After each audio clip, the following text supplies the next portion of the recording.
आज प्रस्तुत है एस.आर. हरनोट जी की कहानी माँ पढ़ती है। आइए सुनते हैं। मैं महीनों बाद गांव वापस आया हूँ। माँ यहाँ अकेली रहती है। आज सामने का दरवाजा खुला हुआ है। ज्यादातर दिन माँ सुबह जल्दी उठकर घर से बाहर निकल जाती है। दरवाजा बंद करके बाहर के काम निपटाती है। उनकी सुबहें गौशाला में जानवरों को चारा पानी देने, गायों का दूध निकालने और गोबर इकट्ठा करने में बीतती हैं। आज भी माँ घर पर नहीं है। मैं उनके कमरे में चला गया हूँ। यह सुबह की धूप से भीगा हुआ है। मैं यहाँ किरणों के साथ हूँ। उनका कमरा जितना अंतरंग लगता है, उतना ही थोड़ा उदास भी लगता है। यह हर तरह की चीजों से भरा हुआ है, ठीक उसी तरह जैसे यह सुबह की रोशनी से भर जाता है। ऊपर की लकड़ी की छत मकड़ी के जाले से ढकी हुई है। उनमें कुछ मक्खियां मरी हुई फंसी हुई है। दीवारों भी ऐसी ही स्थिति में है। उन पर मकड़ी के जाले और मरे हुए कीड़े दबे हुए हैं। सामान बिखरा पड़ा है। कोई भी चीज अपनी जगह पर नहीं है। दरवाजे की दाहिनी ओर जैसे ही आप अंदर जाते हैं, दूध मथने का मिट्टी का बर्तन रखा है, जिस पर एक कपड़ा रखा हुआ है। माँ मथने के बाद उसे चूल्हे के पास ले आती है। बाईं ओर एक टोकरी है, जिसमें बिना काते भेड़ के ऊन भरे हुए हैं। ऊन के कुछ गुच्छे उसकी दबाई हुई परतों के ऊपर रखे हुए हैं। एक तकली बगल में रखी हुई है।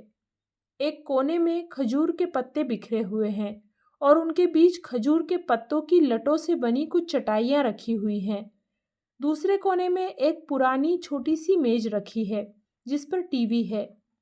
तकिए के ठीक बगल में एक कनस्तर है, जिस पर एक घिसा हुआ कपड़ा रखा हुआ है, जिसके ऊपर टेलीफोन रखा है। बिजली का बल्ब रंगहीन दिखता है। उस पर कीड़ों ने पूरी तरह कब्जा कर लिया है। माँ के सिरहाने ऊपर की ओर भीत पर एक किल में लकड़ी का चकोटा टंगा है। उस पर ढिबरी रखी है। छत तक धुएं ने एक लंबी लकीर बना दी है। बिजली चली जाने पर माँ इसे जला लिया करती होंगी। कमरे में बीड़ी की बास पसरी है। चारपाई के नीचे देखता हूँ तो वहां भी कई कुछ चीजें बिखरी हैं। अधबुझी बीड़ी के टुकड़े, दिया सलाई की जली तिल्लियाँ, एक खजूर के पटड़े पर सूखा अनारदाना, कुछ आंवले, 8-10 अखरोट, 5 अनछिली पकी हुई मक्कियाँ।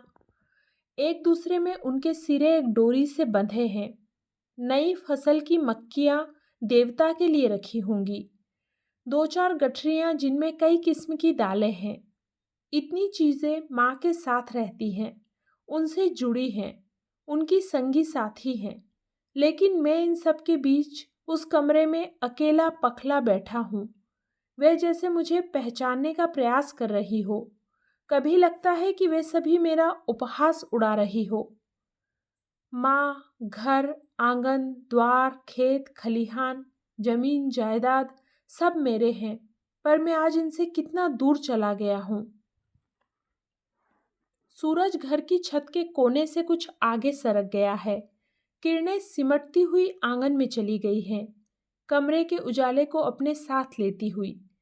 सुबह की बेला में ही अंधकार का एहसास होने लगा है। यह अंधेरा बाहर से कहीं ज्यादा मेरे भीतर पसरा है।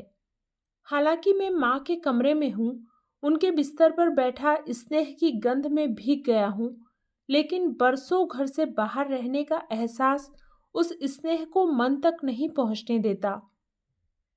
याद ही नहीं रहा कि मेरे हाथों में किताबों का एक पैकेट भी है।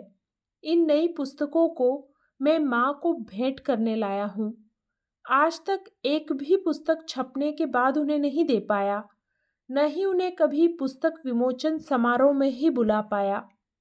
जब भी कोई किताब आई है, मैंने उसे राज्यपाल या मुख्यमंत्री से ही रिलीज करवाया है, यह जानते हुए भी कि उन लोगों का साहित्य से कुछ लेना देना नहीं। बिल्कुल उसी तरह जैसे मंचों से गरीबी हटाने के नारे लगाने वालों का गरीबों से कोई लेना देना नहीं होता। कागजों पर गांव और उसके परिवेश की सौंधी खुशबू बिखेरने वाले हम लेखकों का जैसे वहां की गोबर मिट्टी से कोई वास्ता नहीं होता। यानी पल भर के लिए एक औपचारिक सा छलावा, एक दिखावा भर, इससे ज़्यादा और कुछ नहीं। ऐसा भी न था कि माँ को बुलाना नहीं चाहता था या उनकी यादें उस समय मेरे साथ ना होती, लेकिन कई डर मन में घर किए रहते। सोचा करता कि आज का माहौल बिल्कुल अलग तरह का है। माँ कैसे इन बड़े लोगों के बीच अपने को एडजस्ट कर पाएगी। सबसे पहले तो उनका बस में बैठना ही किसी मुसीबत से कम नहीं। बैठते ही उनकी तबीयत खराब हो जाएगी, उल्टियाँ करने लगेंगी। थोड़ा आराम मिलेगा तो महज कनखियों से इधर उधर देख झटपट जेब से बीड़ी माचिस निकाल लेंगी और शॉल की ओट में झटपट सुलगाकर पीने लग जाएंगी। एक दो दम लेते ही खांसी ऐसे शुरू होगी कि प्राण अभी गए कि तभी। जैसे कैसे समारोह में पहुंचेगी तो लोगों की नजरें उन पर बराबर लगी रहेंगी। बिना प्रेस किए कपड़े, प्लास्टिक के जूते उपहास का सबब बनने लगेंगे। फिर उनके मुंह से बीड़ी की बास आती रहेगी। उनके बाल भी ठीक तरह से नहीं होंगे। हालांकि शॉल सिर पर ओढ़ी होंगी, पर काले सफेद बालों के आपस में उलझी लड़ियां नीचे तक लटकी दिखाई देती रहेंगी। उनमें घास के तिनके और सूखी पत्तियां फंसी नजर आएंगी ही। जैसे ही लोगों को मालूम होगा कि मेरी माँ आई है, तो वे बार बार उनके पास बधाई देने जाएंगे, उनसे बातें करना चाहेंगे, कई बात कुछ पूछने लगेंगे। लेखक और पत्रकार बंधु तो अपनी जिज्ञासु बातों से माँ को कुरेदेंगे भी। फिर पता नहीं माँ उनसे किस तरह बतियाएंगी, क्या कुछ उल्टा सीधा बोल देंगी। बातें करते करते उन्हें खांसी आ गई तो सब कुछ किरकिरा हो जाएगा, और कहीं उन्हें बीड़ी की तलब हो आई तो झट से सुलगाकर वहीं पीनी शुरू कर देंगी। जलपान शुरू होगा तो छुरी कांटे से तो माँ खा नहीं सकेंगी, खाएंगी भी तो सभी का ध्यान उनके हाथों पर अवश्य जाएगा। गांव में घास पत्ती काटते, गोबर फेंकते, दूध बिलोते, लकड़ियां काटते, चूल्हे में रोटी सेकते हाथ बवाइयों से भरे होंगे। उनसे गोबर मिट्टी की बास आएंगी। भले ही लोग मुंह पर कुछ न बोले, पर बातें तो बनाएंगे ही कि इतने बड़े लेखक की माँ ऐसी है, निपट गंवार। यह सब कुछ सहन भी कर लूंगा, पर बच्चों की खरी खोटी सुननी पड़ेगी। इन स्मृतियों में खोए खोए माँ के बिस्तर पर लेट जाता हूँ। ऐसा लगता है कि मेरा बचपन लौट आया है। उस चारपाई पर मुझे यूं लगने लगा जैसे माँ की गोदी में सोया हूँ। पालने में माँ मुझे झुला रही है। यह सुख और स्नेह बरसों बाद मिला है। मन कर रहा है कि यहीं सोया रहूं, कभी उठूं ही नहीं। अपने ऊपर आश्चर्य हो रहा है कि मेरी रचनाओं में गांव है, वहाँ का पूरा अंचल है, गरीब लोग हैं, खेत खलिहान है, माँ है, उनका स्नेह है, लेकिन उन वास्तविकताओं से खुद कितना दूर चला गया हूँ, कोसों दूर। माँ के बिस्तर पर लेटा अपने भीतर के लेखक को ढूंढने लगता हूँ, पर वह कहीं नहीं है। उसके कई चेहरे हैं, या उन चेहरों पर कई तरह के मुखौटों की तह चिपकी पड़ी है। अपने को शहरी परिवेश और एलीट सोसाइटी में ऊंचा दिखाई देने के लिए, नाम प्रतिष्ठा कमाने के लिए, लोगों की वाहवाह लूटने के लिए, पर उस उत्कर्ष का सही मायनों में मेरे भीतर के आदमी से जैसे कोई संबंध ही न रहा हो। अनायास फिर एक और रखी अपनी किताबों पर हाथ जाता है। उनका स्पर्श पुनः उसी उत्कर्ष पर ले जाता है। क्या हुआ माँ को नहीं बुलाया तो? चलता है, सब कुछ चलता है। हम 21वीं सदी में जी रहे हैं, फिर क्यों उन रूढ़ियों का बोझ अपने कंधों पर ढोए चले? गांव, पहाड़, गोबर, मिट्टी, खेत, खलिहान कागजों की पीठ पर उगते अच्छे लगते हैं, पर वास्तविक जीवन में तो नरक है, नरक। फिर मैं तो माँ का सम्मान करने ही आया हूँ। इधर तो ऐसे भी लेखक हैं जो या तो माँ बाप से अलग हो गए हैं, या उन्होंने उन्हें किसी वृद्धाश्रम के हवाले कर दिया है। मैं माँ के चरणों में इन पुस्तकों को रख उनसे आशीर्वाद लूंगा, पश्चाताप करूंगा।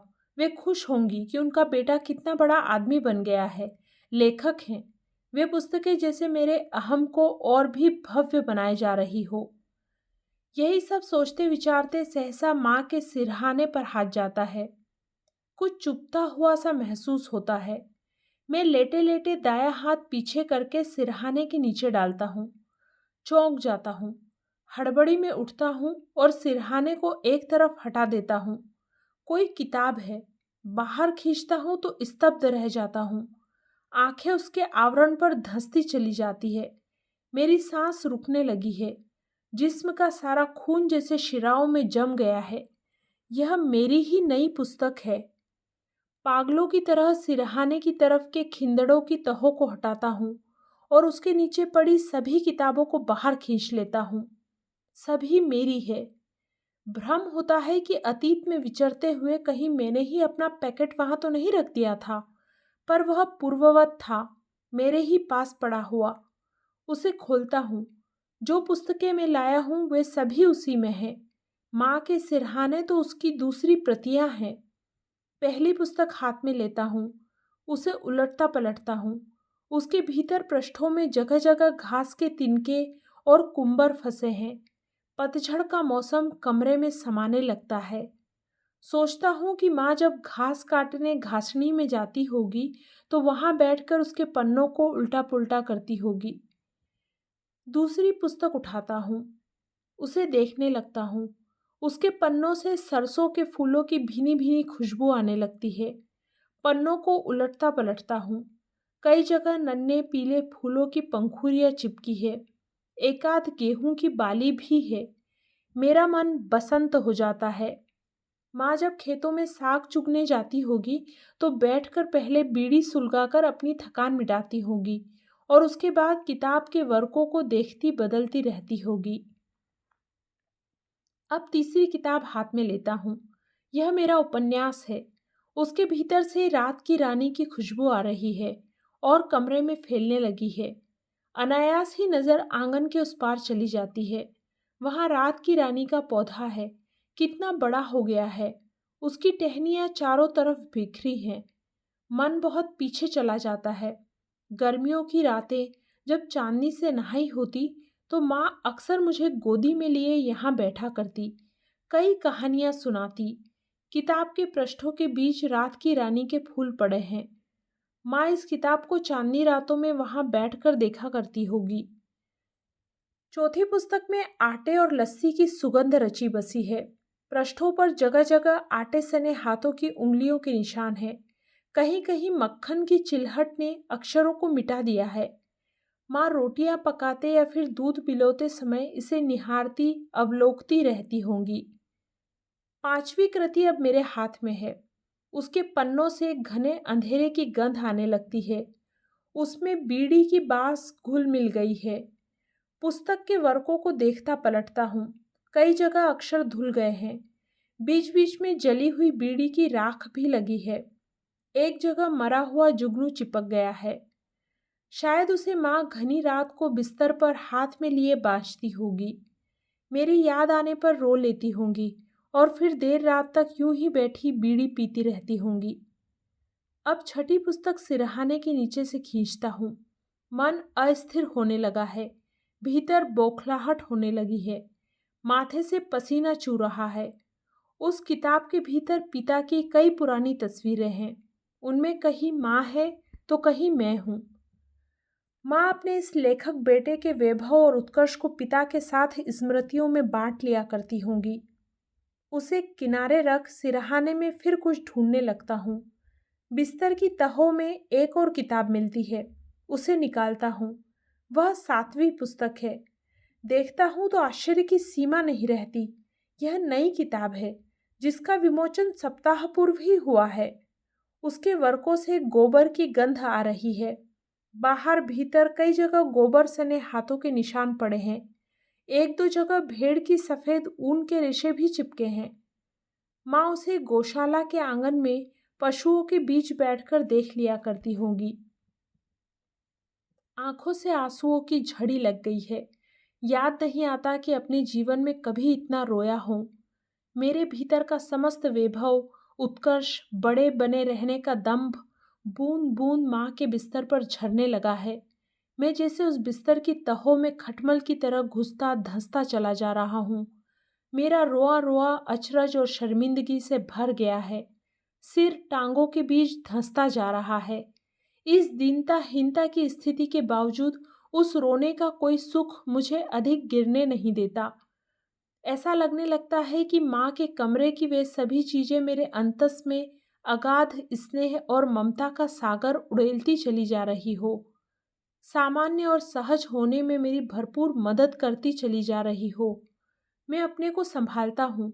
अचरज होता है कि मन अब हल्का हो गया है, बिल्कुल उसी तरह जैसे बचपन में किसी जिद में रोते रोते माँ की गोद में सो जाया करता और जब उठता तो बिल्कुल सहज होता। तभी किसी की आवाज़ भीतर के सन्नाटे को तोड़ देती है। दादी, दादी, अखबार। माँ इस समय गोबर फेंक रही है। आवाज़ सुनते ही झटपट टोकरा नीचे रख देती है। डाकिये के हाथ से अखबार छीन लिया है। मैं बिस्तर पर से उठकर दरवाजे की ओट से सब कुछ देखने लगता हूँ। वह अमरू डाकिया है। उसका घर हमारे घर से कुछ दूरी पर है। वह बराबर माँ के पास आता जाता रहता है। सारी बातें समझ आने लगी हैं। माँ अखबार देख रही है और डाकिया बीच के पृष्ठों में कुछ माँ को दिखा रहा है। माँ उस अखबार को भीतर ले जाकर कहीं गौशाला में छुपा देती है और पूर्ववत गोबर फेंकने लग जाती है। मैं माँ के बिस्तर पर बिखरी किताबों को समेटने लगता हूँ और उसी तरह उनके सिरहाने रख देता हूँ। अपनी किताबों का पैकेट उठाकर बाहर निकल जाता हूँ। लग रहा है कि कई मनोबोझ किसी ने मेरे सिर पर लाद दिया हो। माँ अब बाहर का काम निपटाकर भीतर आ रही है। मैं बिल्ली के पांव वहां से खिसक लेता हूँ। इस कहानी में इतना ही। धन्यवाद।